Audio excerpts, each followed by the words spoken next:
Yəqin ki, bir çoxlarımız bu bitkini zahirən də olsa tanıyırıq. Cırtatan bitkisi, elmi latın adı Eqbalium elaterium, təbabətdə qıcıqlandırıcı, qanamaları durdurucu təsirinə görə zəhərli də olsa bir çox narahatçılıqlarda istifadə olunur. Əsasən də babasildə, haymarit sinuzitdə çox faydalıdır, amma çox diqqətli və dəqiq diaqnozla düzgün istifadə olunmalıdır. Əks halda ciddi problemlər yaşaya bilərsiniz.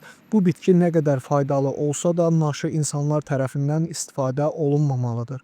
Allergik rinit, boğaz qızartısı, farenjit, burun qanamalı insanlar, asmalı, kəskin bakterial angina, reflü, allergiya daxil bu sadaladığım problemlərdən biri varsa, bu bitkinin istifadəsindən uzaq durulmalıdır. Ümumiyyətlə bu bitki həkim və professional herbalistlər tərəfindən tətbiq olunmalıdır, öz başına adi insanlar tərəfindən istifadə olunmamalıdır. Beləliklə, təbiətimizin bir bitkisi haqqında da maariflənmiş olduq. Çox sağ olun, Allah amanında.